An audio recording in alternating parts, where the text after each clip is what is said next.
रबाब चांडियो साहब, उम्मे रबाब चांडियो को इंसाफ क्यों नहीं मिला?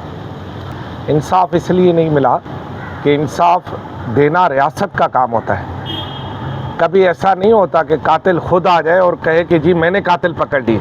कातिल ने कभी कातिलों को पकड़ा है? कातिलों को पकड़ने के लिए उन लोगों की जिम्मेदारी होती है जिनका काम है कातिलों को पकड़ना। उनको ये काम सौंपा गया, उसको हम तनख्वाह भी देते, उन पर एतबार भी करते हैं, उनको कानूनी रास्ते भी बताए हुए हैं, उन पर कानून के लिहाज से ये जिम्मेदारी होती है इखलाकी आईनी तौर पर कि वो कातिलों को पकड़े। जब उन्होंने कातिलों को पकड़ा ही नहीं तो इंसाफ कैसे मिलेगा? नाइंसाफ़ी तो उसी दिन से शुरू हो गई जब हकीकाती इदारों ने उन लोगों को शामिल ही नहीं किया जो शायद हकीकी कातिल थे। कत्ल तो हुआ है ना, ऐसा तो नहीं है कि जो बरी हुए हैं वो बेगुनाह थे। किसने कहा?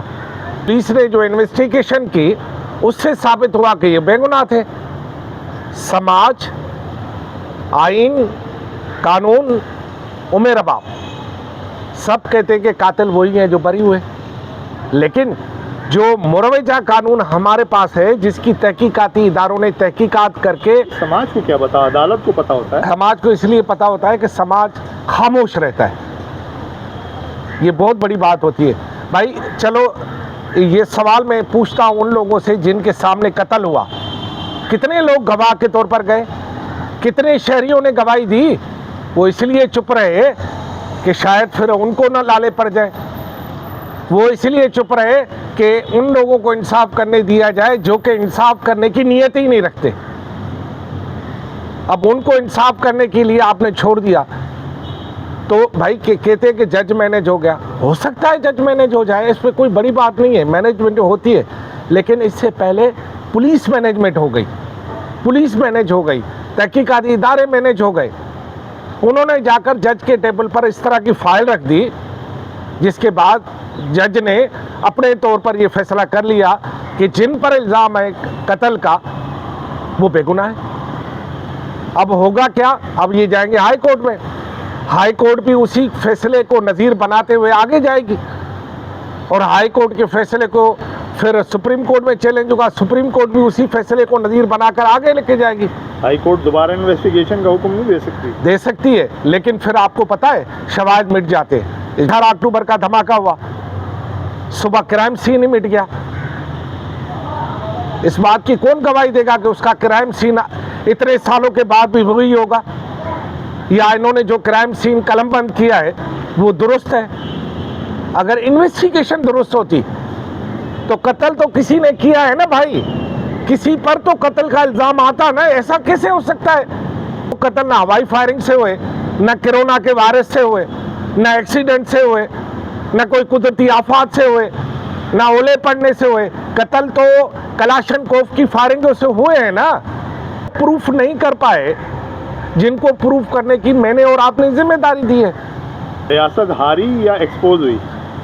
रियासत एक्सपोज हो गई। हारी तो वो कब से गई है, जब से तुम्हारा मेरा एतबार नहीं है तब से हार गई है। अब एक्सपोज हो रही है बस, क्योंकि जब मैं और आप ये समझते हैं कि हमें इंसाफ नहीं मिलेगा, रियासत हार गई, क्योंकि इससे रियासत से उम्मीद नहीं है तो रियासत हार गई। अब हो रही है एक्सपोज, यानी मेरे और आपकी बात अब मंजर आम पर आ रही है कि हम दुरुस्त थे कि ये रियासत इंसाफ नहीं दे सकती। अब मजलूम कहाँ जाए?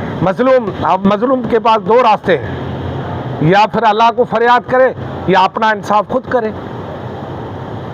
यानी आप अब दो रास्ते हैं उम्मे रबाब के पास। एक, यही फिर दरवाजे खटकाए अदालतों की, मुझे पता है कुछ नहीं होगा, मैं आप पहले से बता रहा हूँ इनका कुछ नहीं होगा। इनको इस अदालतों से इंसाफ नहीं मिलेगा। सब वडेरों के सरदारों के मारे हुए हैं। हमारे अंदर में भी एक सरदार है, हम खुद फ्यूडल बनना चाहते हैं, हम सहाफ़ी हैं तो सियासतदान बनना चाहते हैं, सिपाही हैं तो सहाफ़ी बनना चाहते हैं। हम अंदर में खुद एक मुल्ला भी है हमारे अंदर में। दाढ़ी तुम्हारी है, मेरी दाढ़ी नहीं है, लेकिन अंदर में मेरी दाढ़ी है जो कभी कभार बाहर आके निकल आती है, कभी बेटियों पे, कभी घर वालों पे, कभी पड़ोसियों पे, कभी खातून पे, कभी मर्द पे, कभी किसी तरह से। और इसी तरह मेरे अंदर एक वडेरा है। मैं उसी सोसाइटी में पला बड़ा हूँ भाई, मेरा कसूर क्या है? मैं जब बड़ा हुआ तो मेरा बाप सरदार को पाँव पड़ के मिलता था, मुझे भी कहता था पाँव पड़ के मिलो।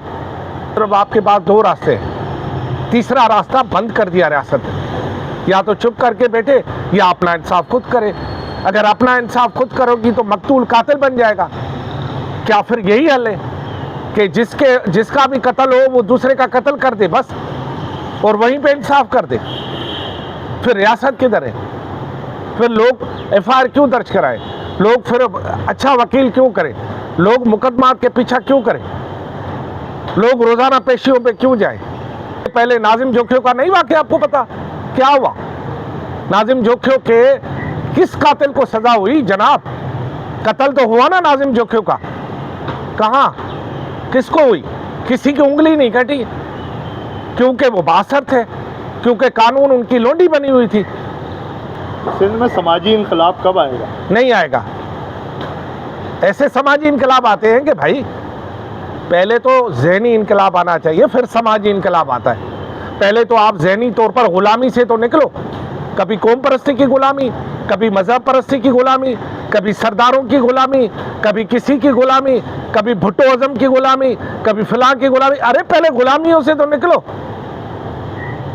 गुलामी से नहीं निकलोगे तो सोशल समाजी इनकलाब आएगा कैसे? कभी तो आप इसी पे अभी हो कि हाथ बांध कर नमाज पढ़नी है या हाथ खोल कर नमाज पढ़नी है, ये फलां की मस्जिद है या फलां की मस्जिद है। अभी तो इन चक्करों में पड़े हुए भाईजान। अभी तो मुसलमान होने पर हमें जो है ना दलाइल देने पड़ते हैं। बहुत शुक्रिया।